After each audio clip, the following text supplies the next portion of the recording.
So today I'm continuing my Rowan coverage, and I decided to go into the sales side of Rowan because like this is what makes Rowan such a global company. Rowan has flagship stores, distributions all over the world, and there are also a whole network of sales reps. My guest today is Linda Pratt, who is one of the sales reps for Rowan. Hi, Linda. Welcome to my channel. Hi, Irina. Thank you for asking me to join you. Well, before we start with the whole sales set of that, I want to start with you personally. Tell me a little bit about your introduction to Fiber World. Well, let's see. This probably won't be a surprise. I was taught to knit when I was a little girl by my grandmothers. And I, of course, took to it. I was a sewer as much as a knitter. And I knit throughout, off and on through my teens and stuff. And I took it up after college. And one day I was showing a store what I was knitting. And she looked at me and she said, "It's an interesting stitch. What do you call it?" And I, like big eyed, I was like stuck in it. And she said, "No, dear." And proceeded to explain to me that I was knitting into the back loop, thus twisting all my stitches. After that moment of, clarity, I don't do that anymore. Because she taught me how to fix it. But it's made my knitting a lot easier. And I continue to knit. I have a huge stash of yarn, and one can understand. And I probably have 5 or 6 projects like kind of lined up in the living room upstairs right now. So at some point you decided to open a yarn store. Tell me how that decision came into your life. Well, it was very interesting. Every year I would go down as a sales rep to Raleigh, North Carolina, and I would do a presentation and a trunk show at Great Yarns in Raleigh. And the owner and I became friends. I would stay at her house, there'd be, parties, things like that. And one year she said to me as I was leaving, she said, "I may be selling the store. It's about time that my husband and I retire." And I was like, And I had a retail background from, way out of college, but I figured this would be nice. And I didn't really have anything holding me back from moving from Massachusetts. And so after a few visits back and forth and some discussion, I packed up the car and also a moving van and moved down to Raleigh. And I took over the ownership of Great Yarns at the very end of 2000. And it was a great time in the business because this was right after Julia Roberts was discovered as a knitter. And knitters were coming out of the woodwork. Goldie Hawn's a knitter. All of a sudden knitting is the new yoga, knitting is cool. There's new magazines coming out. And so I was able to, work a lot of that magic into the store. And that was very good. I had a wonderful staff that I mostly inherited from the previous owner, Jane Weir. And they were wonderful. They were supportive. They were fun. And I think part of it was because there was a continuing yarn store. And eventually I added Rowan to the merchandise mix. Before you got this store, you were actually a sales rep for yarn companies. Yes. Did that influence how you managed the store, do you think, because you had that knowledge of being a sales rep? Absolutely. It made me a better merchant. It made my decisions smarter. Because I knew I'd been in so many stores and in many interactions with shop owners that I could see what looked really good and what was like not so good when reps came in. And I could pick yarns that were going to be beautiful, and I could figure out what my story was going to be because I'd worked for yarn companies that had created stories, So I could, put my experience to the test there. I could work with a sales rep. Sometimes they needed help, and I could give them some hints on a yarn, because at that point in time, it was also a lot of novelty yarns were coming into the marketplace. People were making scarves like mad and enthusiastically, and they were getting the satisfaction of knitting. So encouraging all that was wonderful. And by giving them what they wanted, and also, curating a bit, and also steering a bit, it's not like I was their muse, but I was giving them hot off the spindle, for lack of a better word, of yarn.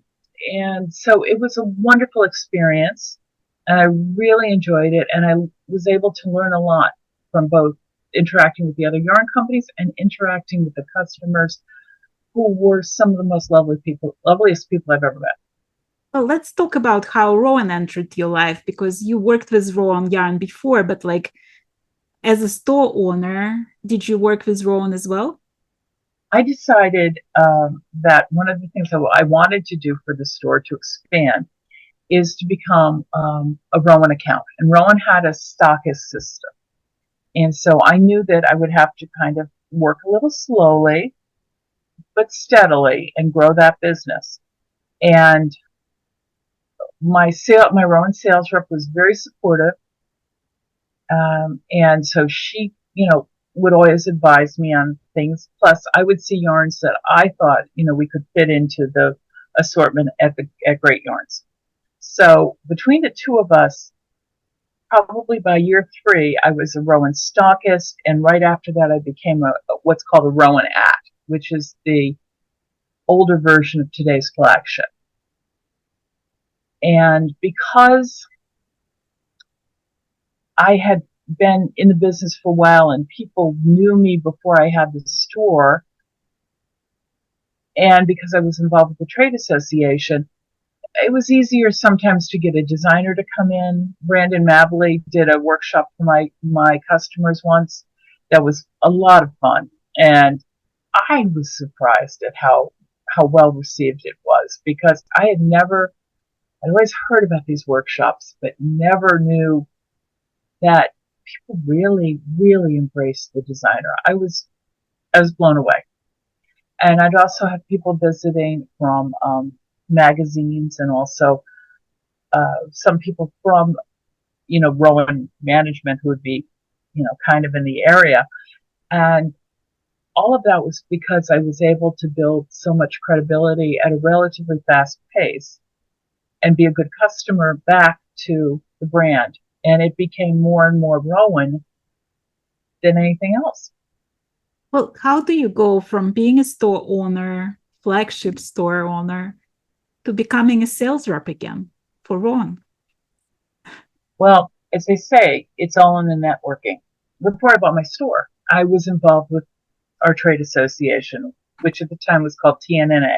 And I became the head of a subcommittee called the Yarn Group. Told it like it was. And it was a group of shop owners, company owners, distributors, and sales reps. And to be honest, we were the first group that actually let everybody in who was involved with yarn. We gave everyone a say, because at that point we were still, it was more of a business caste system in the other areas of stitchery. So being kind of in the middle, not quite a store owner, or a company owner, I was able to interface easily with people. And I knew a lot of people. So one of the things we did was I got to go to the Craft Yarn Council. And the Craft Yarn Council had an annual meeting, and these are the people who own Line Brand and Spin Right and Coates. And because Coates had purchased Rowan back a few years before I picked up the store, they were interested in building the independent channel, and also working more with the stores and making sure that the Rowan brand, and there are other brands from Europe, which were like Schockemeyer and Godiva and Regia, that they were being placed in a, like, maximized in the independent yarn stores in America. And they were also based in Charlotte, which coincidentally is like 3.25 hours away from Raleigh. So I was hired as a consultant there and also kept the store and helped them out on a few novelty yarn projects that were not sold for the independent channel. And then eventually I was offered a job at Westminster to move back up to New Hampshire. And at the time I was like, I love this store. But I was also, my family was up there and my parents were getting older. Right. And I began to think, well, maybe this is a long-term job with, benefits and a pension. And meanwhile, there was a lovely person who was willing to purchase the store and did very well with it and take on that and kept the Rowan. So it was kind of a win-win. And that's how I landed back in New Hampshire and with Westminster.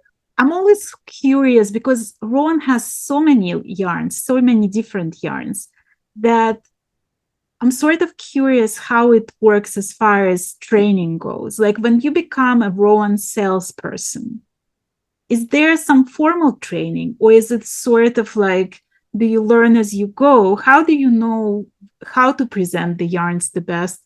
Like, were you prepared already for this job, or did you have to learn some new things? I fortunately was prepared.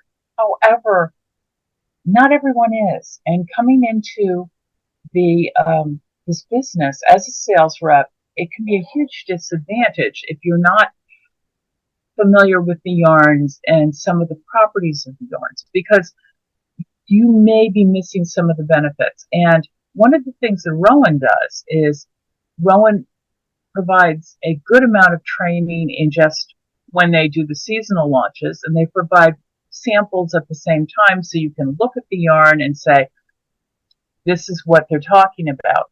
But also, they have people at Rowan who have worked with the company a long time and have also worked in selling functions and sales and store support functions.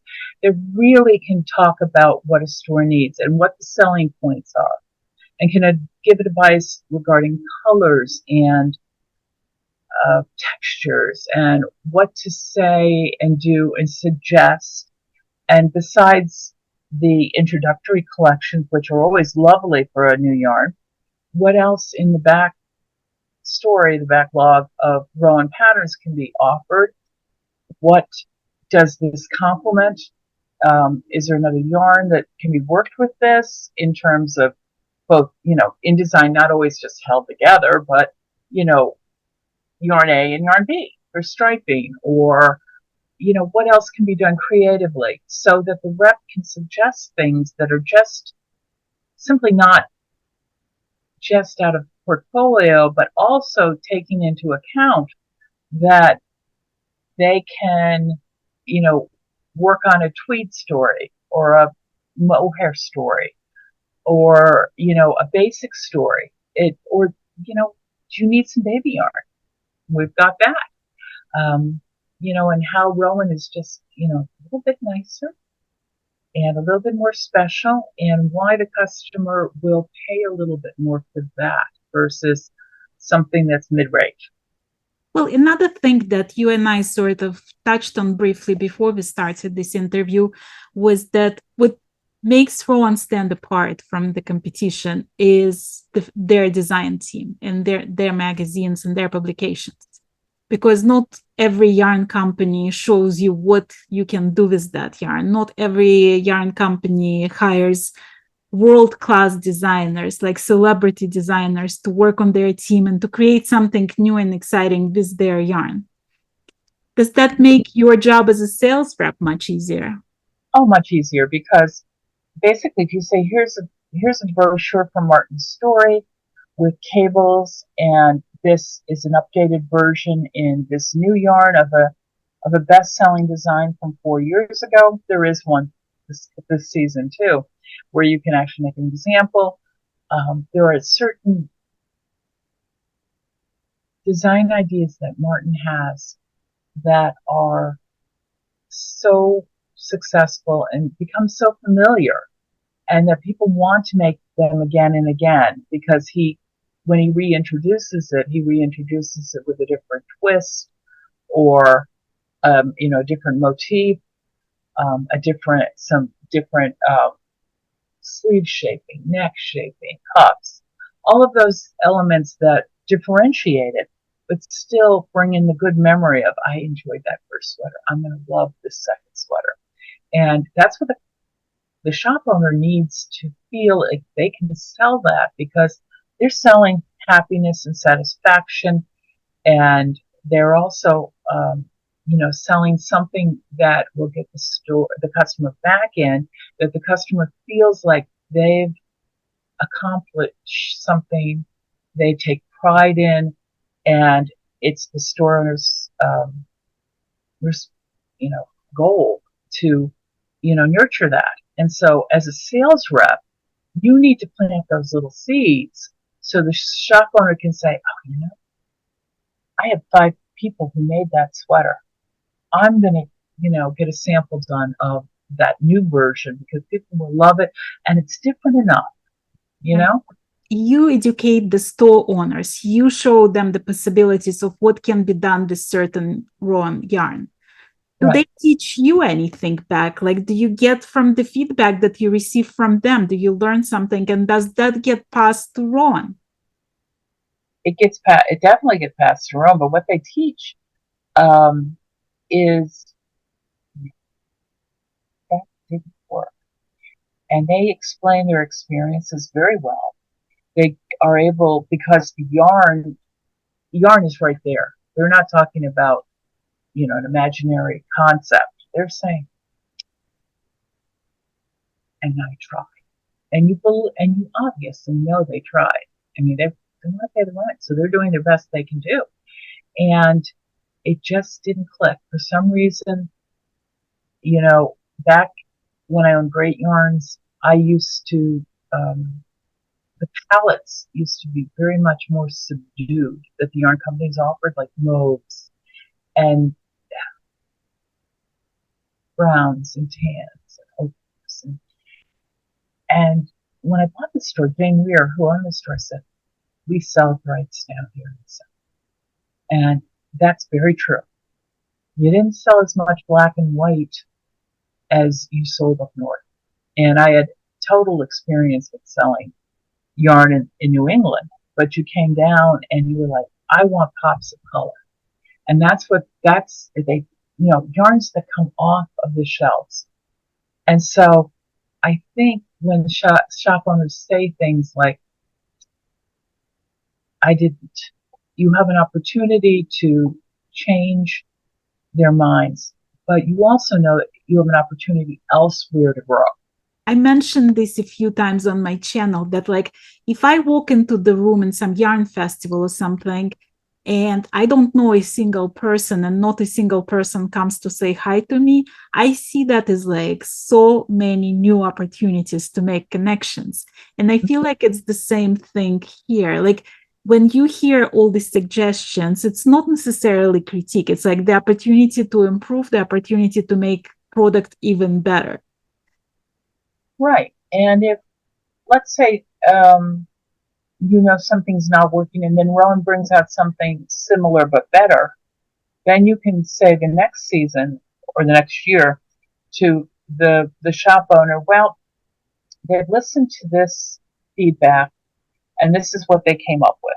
And it may or may not work, but it's, again, another opportunity that the reps should be presenting to the stores. And the reps have that responsibility, because they're nurturing the stores, and the stores need to continue to be in business, or otherwise it's going to be very sad. So the stores need to be supported.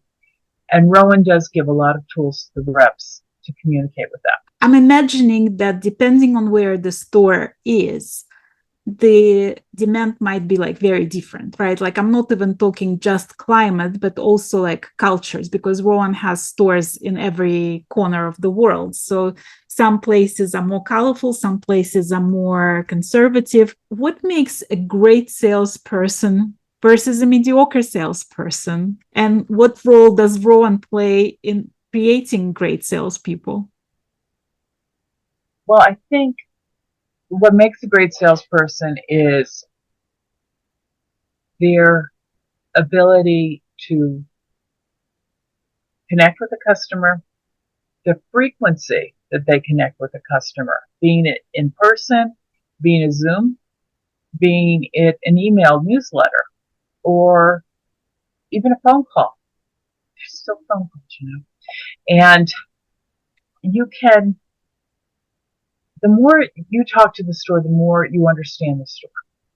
And you may not even talk to the shop owner about Rowan that day. She may have a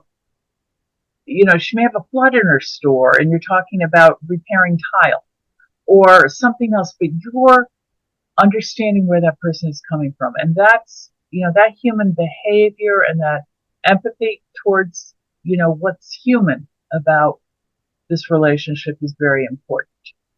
And then you add in the product knowledge, you add in what you can do to help facilitate the thing. Can you go to the customer? Can you go to your warehouse and say, look, this customer just had a flood. She's going to need new stock. Can we give her, some extended terms on this order? Can you do something even business-wise as opposed to just, product-wise to make that store viable? It really does in a good relationship. What's your relationship with other salespeople? Like, do you feel like you learn from each other? Is there some sort of camaraderie there? Is there a network of sales reps? What I realized is when you're out there and you're in the stores and you have an opportunity to either meet someone by chance as another sales rep, you're in the parking lot of the store and you were the morning appointment and they're the afternoon appointment and you get to talk a little bit and you say, oh, who's opening up? Or, you talk about the lines or you talk about what you're doing. That's good networking. If you see each other at a show, again, you're talking about it. Or when shops mention the other reps too. So again, you get to know like who's in your area, who's your support system. And then when you meet someone, you say, goodness, that store said so many good things about you. What are you doing? You must, I'm glad you're doing so well. I think after many, many years, it doesn't really pay to not be friendly with your competition on the road because there's not as many of you. Because if something happens or someone retires, you might have a chance to get part of their suitcases. I mean, it's all opportunity and networking and being a good sport and being a good team player. Well, some of the Rowan yarns are like notoriously their best sellers. So it seems like it would be very easy to convince somebody to buy it because it's just very popular. It's been around forever. They have core collections and it's a no-brainer to sell. And then there is some yarns that can be either seasonal or they can be experimental or new. Like, what's your favorite part about this job? Which yarn do you like to show your customers? Well, I'll tell you, I looked at yarns when they were being introduced and I was like, because as the same as a store owner might say, I'd be like, and then all of a sudden, like Soft Jack DK, everyone wants it. And I think the difference is Rowan gives them the answer. Rowan says they put all the pieces together. Here's the yarn. Here's a good sized color palette that'll fit in your shelves. It's a nice put up. Here's a pattern book. And now those pattern books are mostly have downloads as well. So you don't have to, if your customer wants to download the pattern versus a printed pattern, you can work off the Rowan site or you can work off of the Ravelry in-store system. And that way you're able to satisfy your customers' needs right then and there. If they want a blue instead of a cream, they offer a blue. They offer several blues. Um, so it's very good, and it to me it always makes me happy when I'm wrong. When my pre-existing belief is is proven wrong, and that a store owner can do this, and then you say, wow, you know, it just reinforces the whole Rowan appeal because they know how to do it. They've got a formula. And I think like they're brilliant in this way because there is such a variety and there is such a variety of designs as well. Because I was talking to David McLeod about this, and I said, the fact that Kay Fawcett is working alongside with Anne Hall, who is, it's like they're on the same in the same team and they're in the same magazine. It's like it shows that there's design pattern for somebody who is in their 20s and maybe design patterns for more mature people who have been fans of Kay for forever.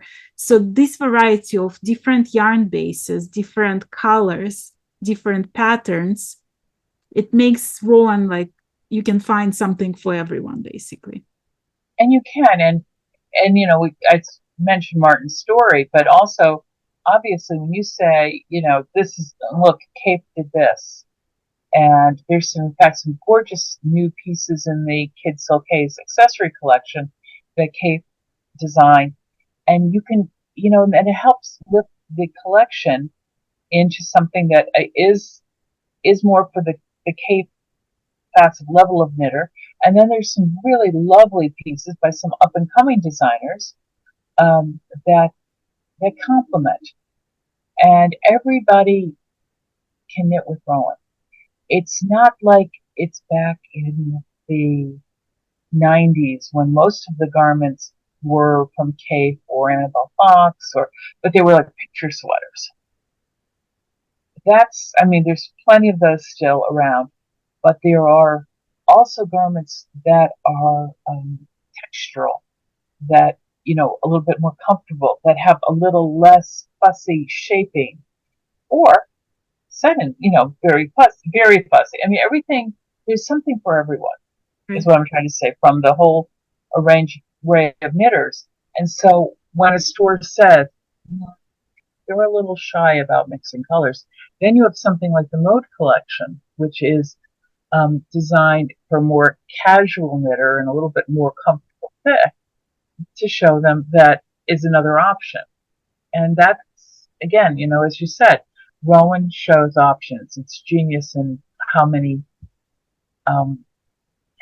patterns and designs and ideas they have in a given season. Over 120 this fall, right, designs, and they're not done. Well, let's talk about your day-to-day life, because it seems to me like being a sales rep is sort of like isolated, because Rowan has the headquarters, they work all together in the office, they come there, they communicate, and you are on the road by yourself. Does that feel like you're part of the team? Do you feel like you're part of Rowan, or do you feel like you are an independent sales rep, basically? Well, I do feel like I'm an independent sales rep because that's the way the business is structured. However, Rowan is so welcoming and so embracing, and also so open with their sales reps and communication. And over the years, people come over from the UK. Since, COVID, we've had Zooms and Zooms and Zooms. It's a recognizable face. And so you feel like you're part of the family anyway. You're an independent part of the family, more or less. But you do, and you have connections at, obviously your sales manager, Trisha Malcolm, and who's your real point of contact. But also you kind of know that you could also just contact Rowan and say, look, I'm having a huge problem with X. What do you think? and Rowan would help you. Somebody at the Rowan team has seen this before. We're in the 44th year, 43rd year of Rowan. So there's a ton of experience. And with stores, with yarns, with any roadblock that comes up, somebody knows how to give you some pointers on changing it. So I do feel like I'm part of the team. I do think pretty much everybody who is a sales rep for Rowan feels like a part of the team. Nobody is really just a contractor at Rowan. How was COVID? Like, how did COVID affect the business for you personally? And was the support from Rowan any different at that point?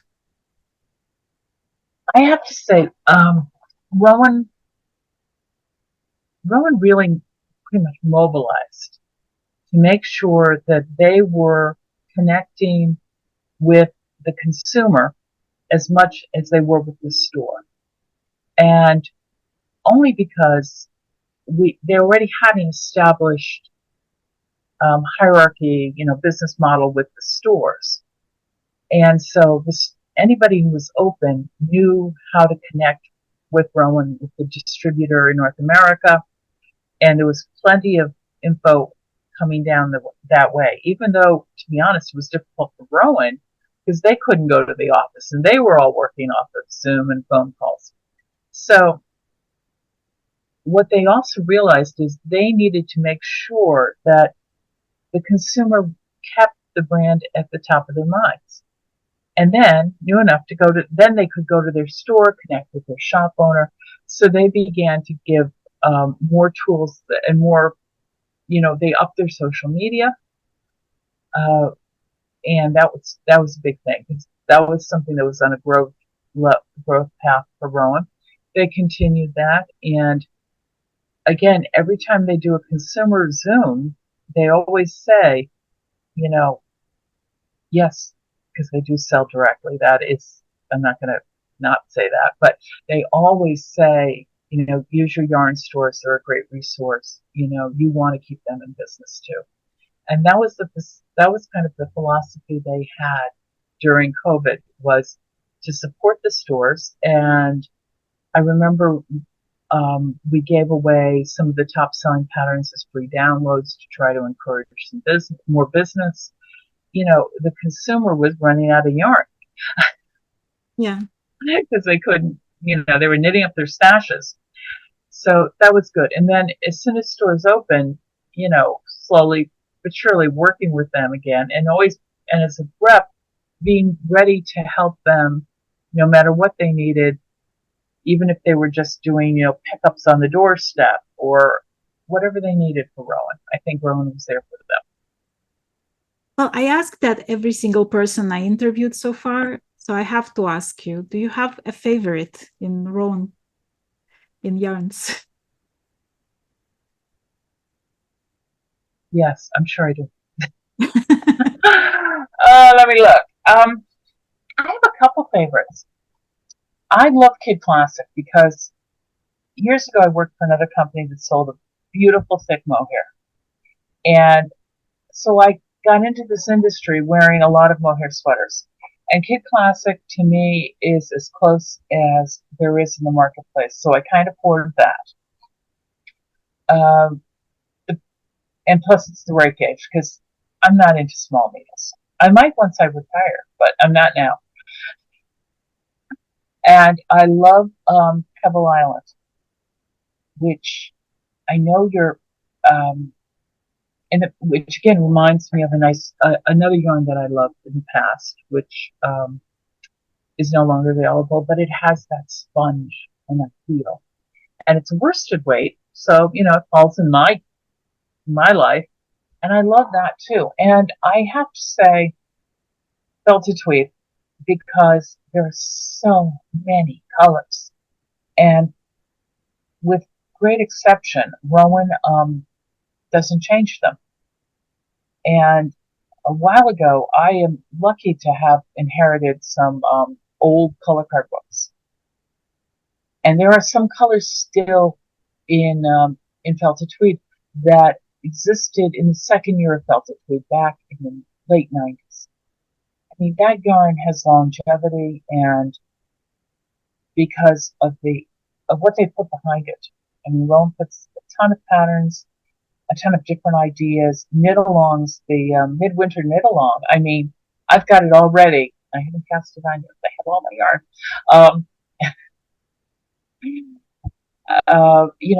That's all happening, and it's happening in stores, and they're trying to get the information out to stores and cultivate that. So I think those are my three favorites. There's no such thing as a favorite, huh? Do you like to knit with like new yarns just to see for yourself what it's all about? Like, because I know that when I talked to David and when I talked to Sharon, they said part of their bargain with Rowan was that they get to knit first with the new yarn to get the idea of what's possible with it. Do you like doing that? Uh, yes and no. If I have time, and then again, I have my needle size prejudices, um, which I'll admit. Uh, but I, and I don't want to sound vague about this at all. But when I look at a yarn and I feel it, I kind of dream. And I don't necessarily have to swatch it to see some beautiful things. I am lucky enough to have had so many experiences, a lot of them with Rowan, that are just so memorable that I can see that yarn developing. So I don't swatch as much, but I certainly cherish. Well, you mentioned your enormous yarn stash.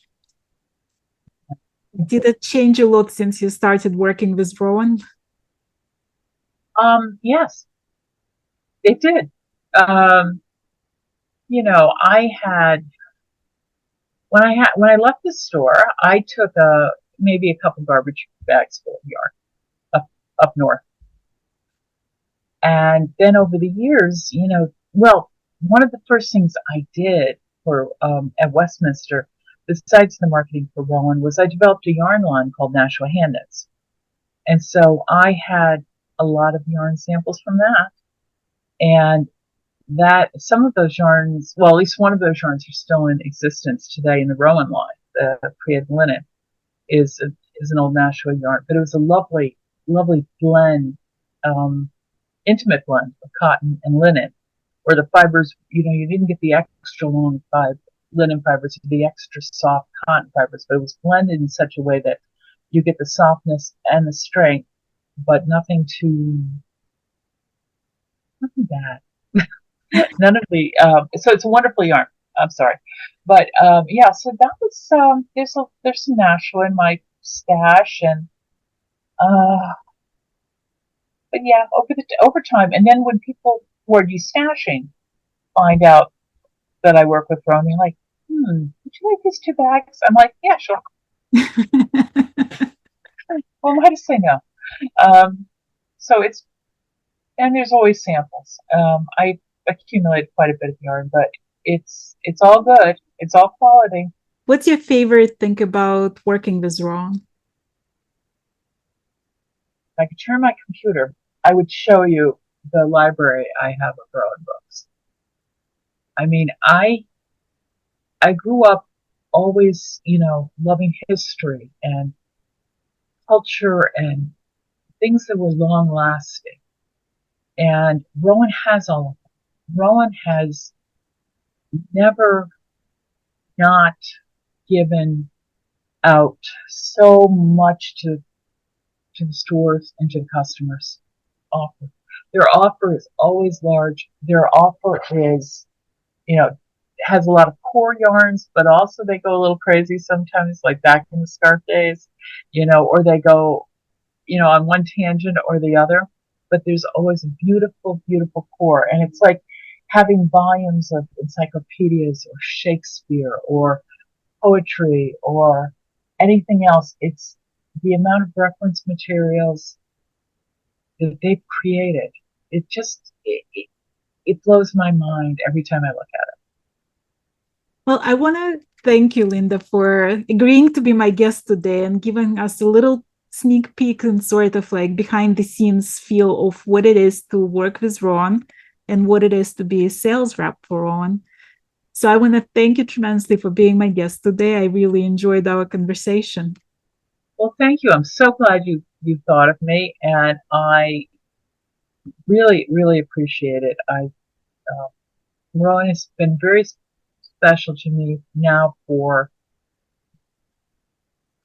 it's 20 years working with them directly, not even just the store thing part, but I, it's been a big part of my life, and I'm glad to talk about it. Thank you.